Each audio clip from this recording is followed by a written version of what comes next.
Well, hey, good morning, Wellspring Church. I want to thank you guys for being here. Before we kick off week one of Aftermath, I just kind of wanted to take a moment and update you guys on me and on what's been going on in my life. As many of you already know, my father passed away a few weeks ago. And, God's been good, but it's been a challenging, overwhelming season. And I tell you that to say thank you because you have been the church. To me, you've been the church to my family. And man, we just so appreciate it. We felt your prayers. We felt your love. We felt God, Holy Spirit, sustaining us in this season. If you were here for Boat Life, I continued to teach for 3 weeks after my father passed because we'd already written those sermons and I was excited to be a part of that. But as we came to the end of that, I talked to some trusted people and it was pretty much agreed that I would probably need to slow down a bit to handle some stuff at home and also just to rest and move through the grieving process. I tell you that because I want you to see the overwhelming goodness of God, even in this season. Without knowing any of this was going to happen. In May of this year, before my father even got really sick, April Colquett approached me and said she would have some conversations with her volunteers, with people in our church, and she just really felt a sense that grief was a topic that many, many people were struggling with. Loss during COVID, loss of friendships, loss of careers, loss of life. And she just asked if we would consider doing a series on grief. And I was like, man, that sounds like a great idea. And so she began praying about it, and I began praying about it. And we met in June. We actually put on the calendar a 3-week series starting today called Aftermath on grief. And this has been in the works since way before we knew anything was going to go on with my father. And then as we moved into the summer and this fall, my father got sicker and sicker, and April sort of began to take more of a leadership role in this series as she began researching and she began learning. And as we got to the moment of my father passing, April was ready to step in and she said, hey, I got this. I feel confident in this. And so she's actually written this series. And I've read it already, and I'm telling you, it's going to change your life. It is changing my life. It is ministering to me right now. And so I want to thank you in advance for giving me the permission to be a human for a few weeks. I've always tried to tell you guys, I'm not a hero. I'm not a Superman. I am just like you, and I am sustained by the grace of Jesus. And so for the next few weeks, I'm going to be vulnerable, and I'm going to be sustained by the grace of Jesus. I'm going to ask your permission to just be a part of this church, to walk through this grief series with you, and to allow my heart to be healed and sustained through what God has so forcefully and faithfully delivered April to deliver to us. So just wanted you to understand what was going on for the next few weeks. And many of you have asked, how can you help? Here's how you can help me right now. You can keep praying for me. You can keep praying for my family. And you can lean in for the next few weeks. You can support April just like you would support me. You can be here for her because I promise you, what God has planned to deliver to us in the next 3 weeks is going to change our life. Because we're not just talking about how to deal with grief. We're talking about how to help people who are dealing with grief. And so that is a universal topic. So I'm excited about week one. It's going to be fantastic. Thank you for being a church where I can be vulnerable and tell you what's going on. And so without further ado, let's kick off week one. Please help me welcome April to the stage.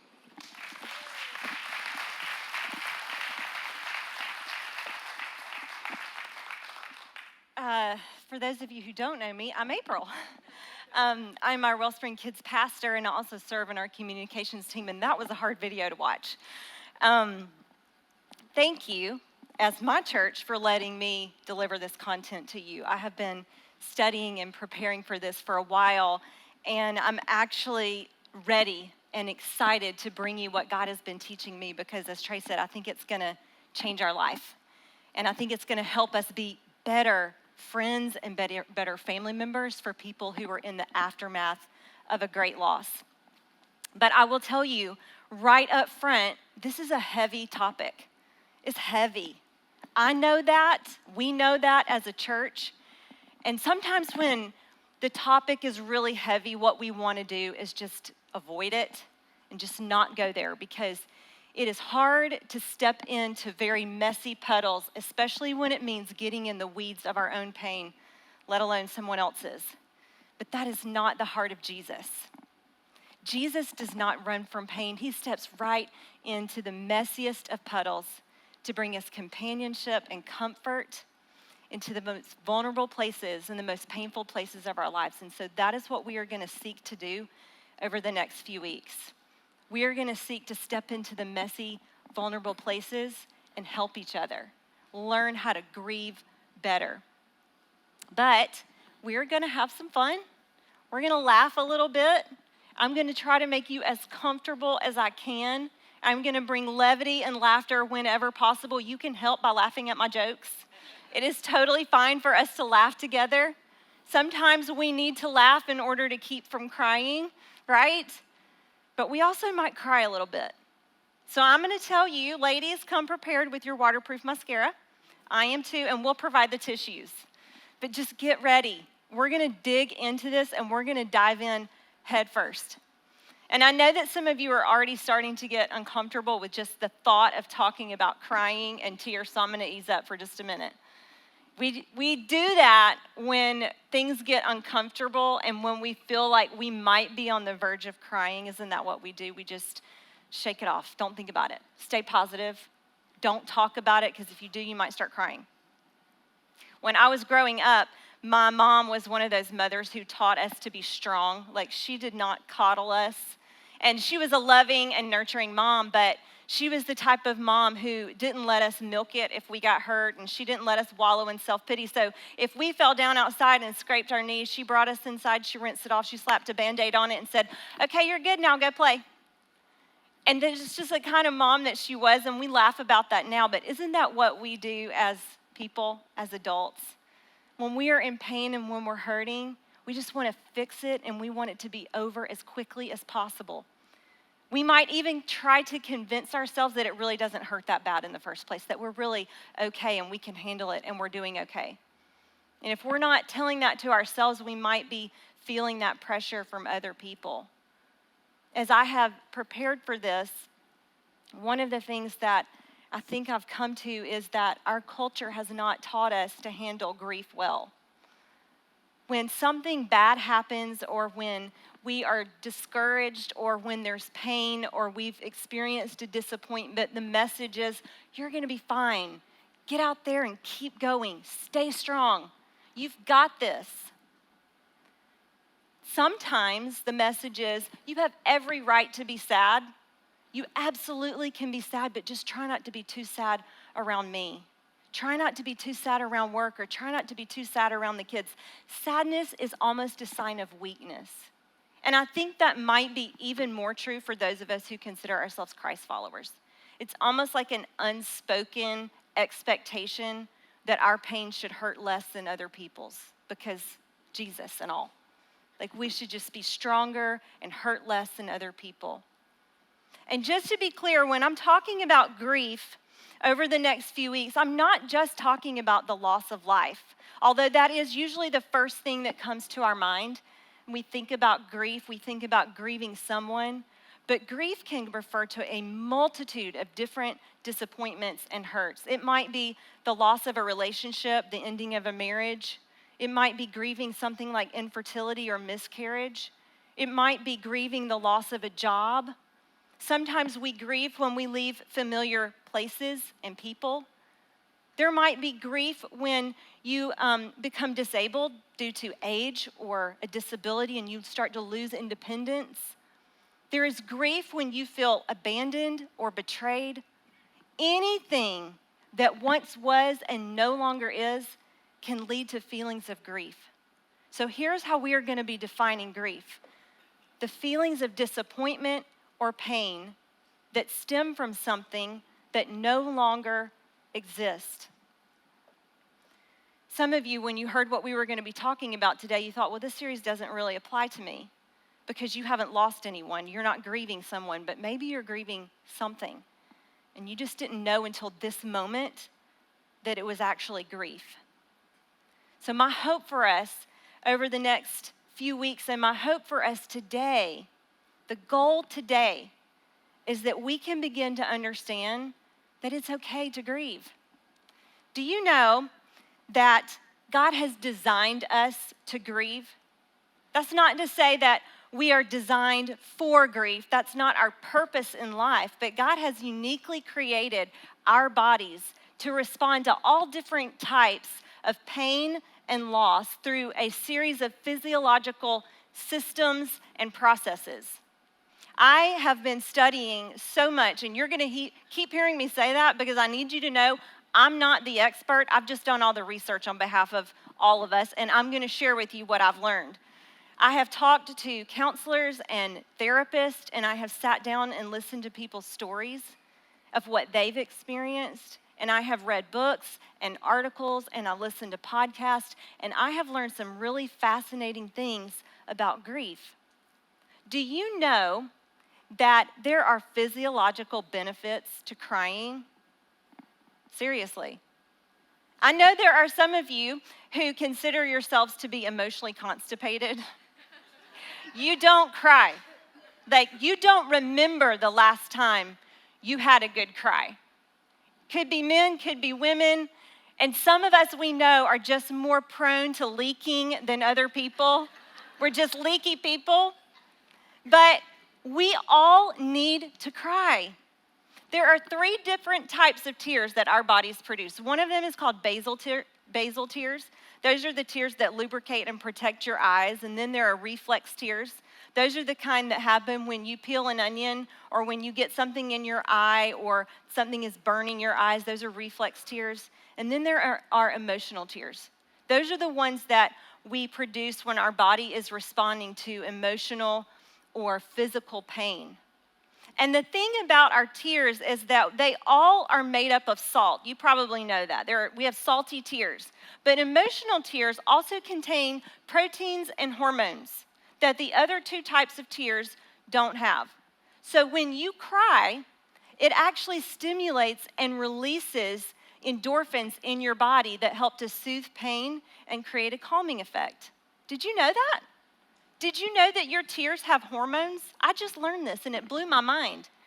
When you cry, it stimulates something called the parasympathetic nervous system. We're going to use some big words. We'll sound so smart. Parasympathetic nervous system can also be just called the PNS. And what that means is that it resets your system. That's why when you have a really good cry, you tend to just feel better all of a sudden. Or you might sleep better at night when you've had a good cry. It's because it's resetting your system. So husbands or wives, either one, when your spouse goes to the shower and they just need to have a good cry for a little bit, let them. It's okay, and it's going to be better for everybody in your household when they do, because they're going to reset their system and they're going to feel better. When your teenager cries uncontrollably and then flips a switch and they're laughing hysterically, you can smile about it because their body is doing exactly what it's meant to do. It's similar to the effect that physical activity has on our bodies. You know that exercising, walking, running, even something like working in the yard or cleaning house is good for you because it releases endorphins and chemicals in your body that help to treat stress and anxiety and depression. And in contrast, when we don't stimulate those systems, all of that emotional tension gets backed up in our body, and we literally are emotionally constipated. And it can cause more harm to us than if we will just cry it out. If we'll just feel those things, because it backs up our system, it can make us physically ill. It can lead to things like migraines and inflammation and digestive issues and brain fog and panic attacks, all kinds of things. That is why it is so important for us to just feel pain sometimes. Does that mean that if we exercise and cry a lot, we're not going to experience pain? No, but it's going to help. God has designed us to do that. This is just the tip of the iceberg on the reasons why it is so important to change our approach to grief. Some counselors that I talked to said they are convinced that a large percentage of the population suffers from mental and physical symptoms due to unexpressed grief. And I am not a doctor. I am not an expert. But over the next few weeks, we're going to talk more about this, about why it is so important for us to approach grief the right way. And so my hope is that we will change our approach to the way that we grieve and the way that we experience loss, not just for ourselves, but for other people. As a community of faith, as a church, my hope is that we can start to normalize what is natural and that we can walk with other people and help them experience the pain of what feels so unnatural in the moment. My hope for us today, and what I believe Jesus wants you to hear and to know, is that it's okay to grieve. It's okay to grieve. It's okay to scream and cry and be angry and upset when you have experienced disappointment or loss or when you're grieving. It is absolutely okay for you to be upset and to be sad about who you had or what you had or what you hoped to have. Jesus, according to Jesus, there is a better way, and according to him, it's actually good to grieve. Jesus says it's good to grieve. In his most famous message, his most famous teaching, we call it the Sermon on the Mount.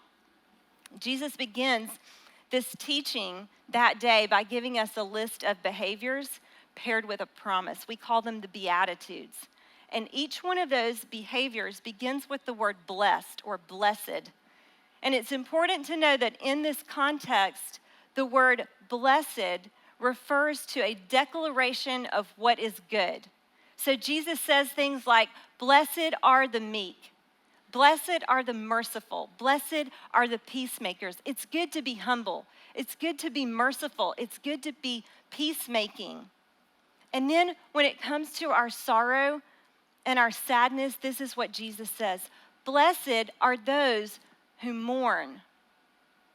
Jesus is saying it's good to grieve and to mourn and to be sad. April, are you saying that we're supposed to be happy about being sad? No. By definition, a person who is grieving is not happy. But what Jesus is teaching us in this beatitude is that even when we're not happy, we're not hopeless. This is the promise for those who mourn.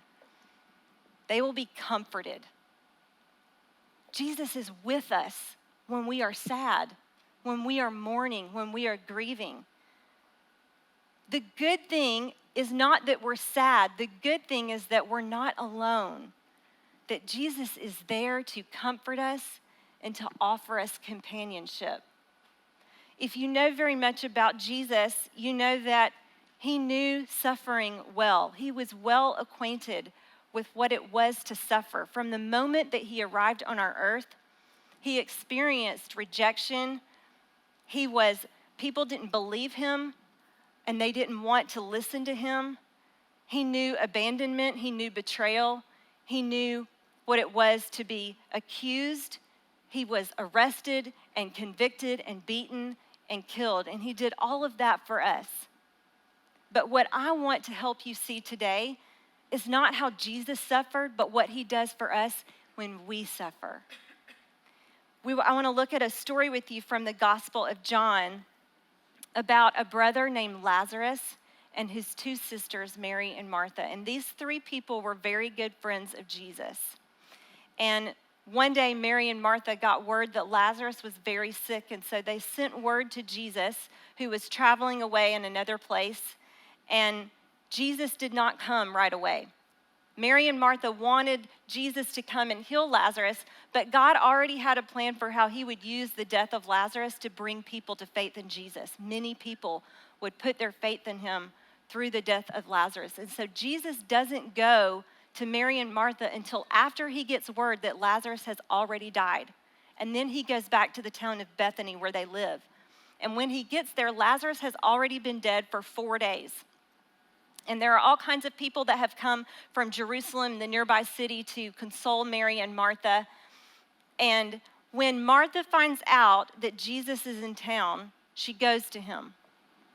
John says, when Martha got word that Jesus was coming, she went to meet him, but Mary stayed in the house. Now, this is a story that also helps us to see that people respond to loss in a lot of different ways. Even the same situation, same family, people might respond differently.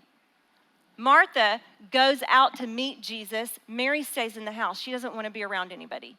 She probably just didn't want to see all the people that had gathered in town. We know from a previous story about these two sisters that Martha is very task-oriented.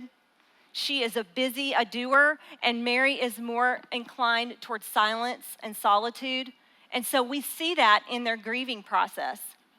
Martha is most likely the one who would have handled all of the task of her brother's death and handled all of his affairs and helped make sure people were taken care of who came to visit. And Mary is more just sitting in stillness. She's silent and probably numb. So when Martha goes out to meet Jesus, this is what she says. Lord, if only you had been here, my brother would not have died. But even now, I know that God will give you whatever you ask. Now, we also know that Martha is known for questioning Jesus' decisions. She's done it before, and here she's saying, Lord, where were you? If you had just gotten here sooner, we wouldn't be in this situation. But yet she believes that God can do something to make it better. She believes that Jesus can do something to make it better, and he says, your brother will rise again. Now, after he says this, Jesus and Martha have a conversation where he's trying to explain to her what's going to happen, and she's not really getting it. She can't really wrap her mind around it, and so Jesus says, just go get Mary. And Martha runs back to the house and says, Mary, Jesus wants to see you. And that got Mary on her feet. It gave her the strength that she needed to get up and go out of the house. And so when Mary sees Jesus, this is what happens.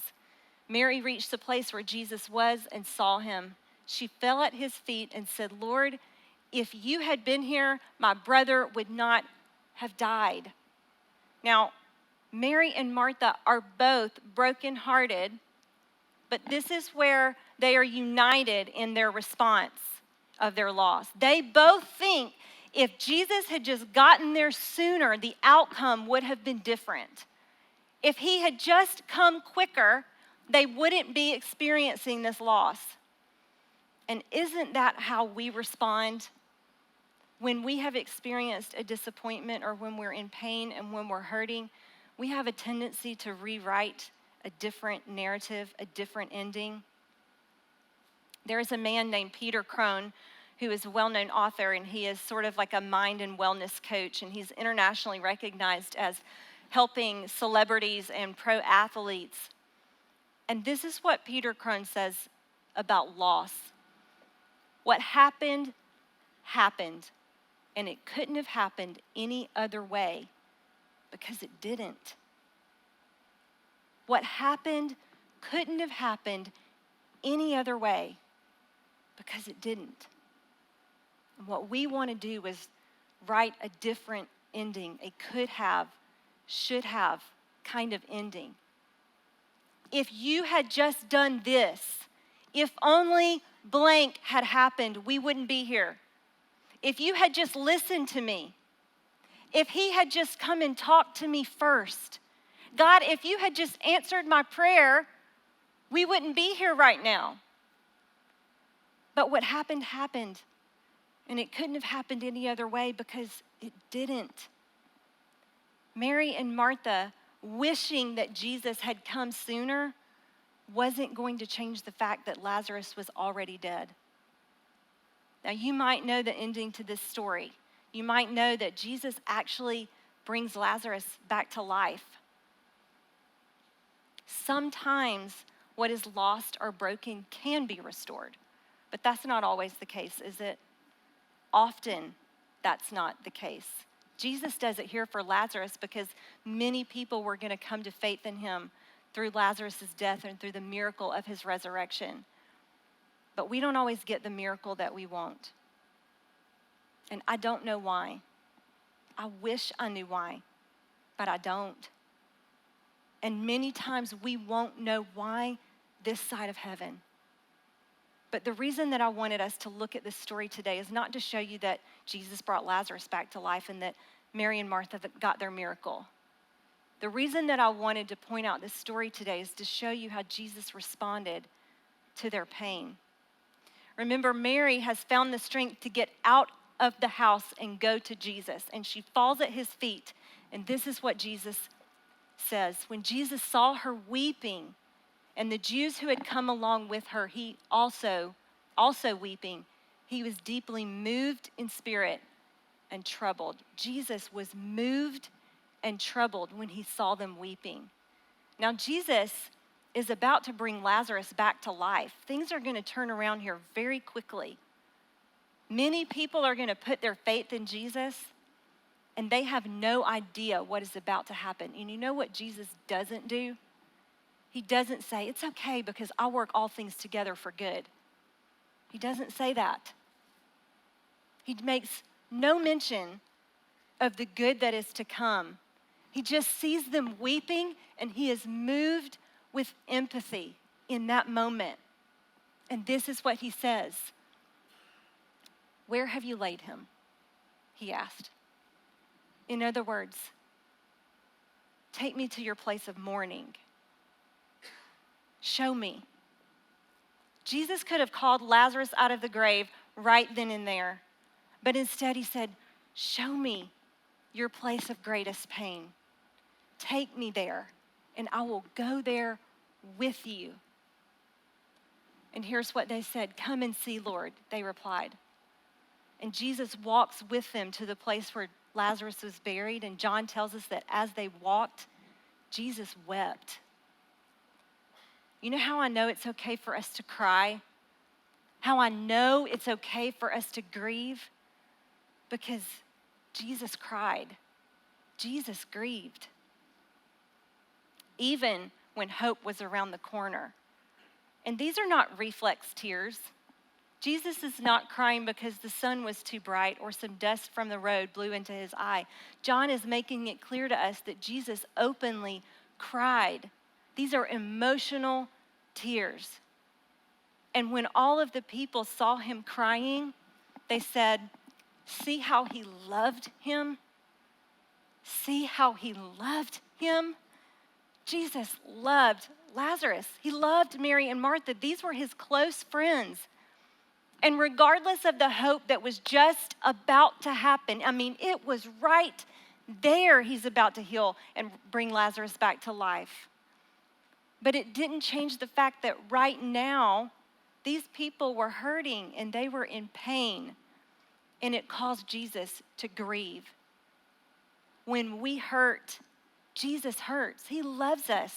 And when he sees us hurting, it grieves his heart too.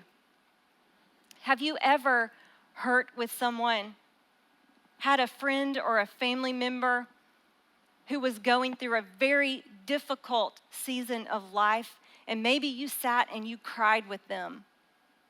Maybe you didn't do that. Maybe you just hugged them. Maybe you prayed for them, or maybe you hoped that things would get better for them. If we have the ability to show that kind of empathy towards people, imagine how much more Jesus does that for you and I. Jesus grieves with us. I had the opportunity not too long ago to sit down with a couple who lost their daughter over a year ago in an accident. And this mother told me that for a while she had this image of her just trying to climb up to Jesus. She just wanted to get as close to him in her pain as she could. And she told me that one day she finally realized that she did not have to climb up to Jesus because Jesus had already come to her in her pain. He was right there with her. Jesus said to Mary, show me where they laid him. Take me to where he is. I'll go there with you. Let's go together. That's why Jesus says, "Blessed are those who mourn, for they will be comforted." The promise is not that we will be without pain. The blessing is that in our pain, his presence is there with us to comfort us and to console us. Jesus is with us, and we're not alone. He comes to sit with us, to cry with us, to weep with us. And I want to unburden you today, especially to the Christians who are listening online or who are in this room. You do not have to pretend to be stronger than you feel. Jesus can take it. You can unburden yourself from holding back questions and anger and hurt, because he is hurting right there with you, and he understands your pain, and he grieves with us. He grieves with us. Does it mean that we'll stop hurting? No. But it means we're not alone. I want to speak very carefully about this because I know this is a sensitive topic. Sometimes we refer to grief as a process, but saying that grief is a process would mean that there's a clear beginning, middle, and end, that it's a step-by-step process, and that's just not true. I have talked to many counselors and therapists, and the fact that grief is a process just isn't really a fact. It's more of a myth. What they have told me is that depending on the severity of the loss and the depth of the pain, that grief may never go away. You might not ever be over it. What is more likely, and what should maybe be our goal, is that we grow around the grief, that we get stronger under the weight of the grief, so that it begins to feel a little bit lighter, and that we can begin to experience peace and joy in spite of that pain. And I believe that that's possible. I believe that that's possible, and that's what we're going to talk about over the next couple of weeks, is how we can have peace and joy in spite of the grief. But for today, what I believe Jesus wants you to know is that it's good to grieve. It's good to grieve. God has designed our bodies and created us to cry, to feel things, and even to feel painful things. And what's good is not that we're sad. What's good is that we're not alone and we're not hopeless when we're not happy, but that he's with us to console us, to sit with us, to cry with us. There is a psalm that has long been an expression of God's heart for those who are suffering. It's written by David.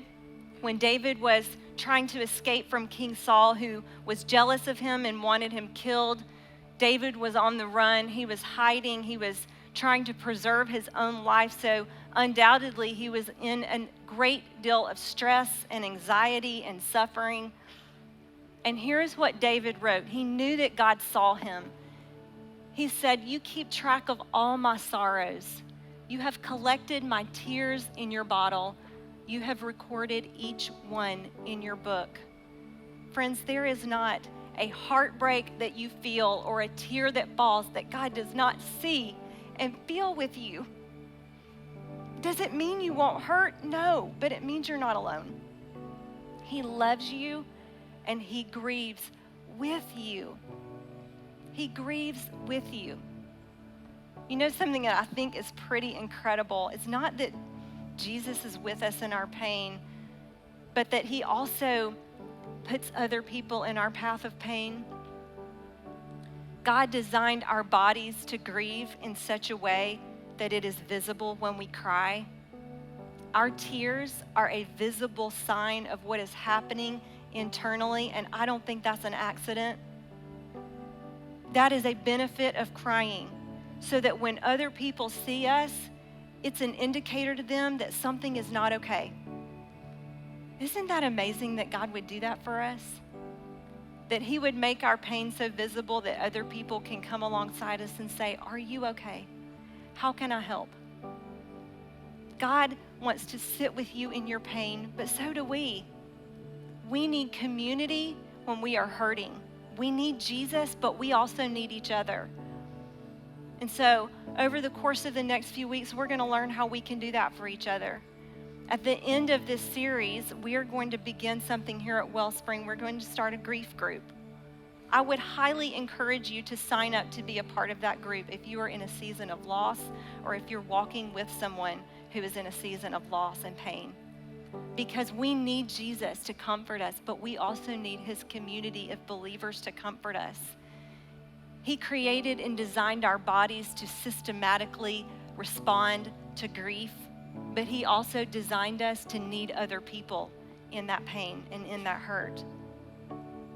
So I want to encourage you to take a step to sign up for that grief group if that's something that you need in your life. God has given us people to help us when we are hurting. And today, what I hope you will hear and what you will know leaving here today is that it is good to grieve, not because you're sad, but because you're not alone.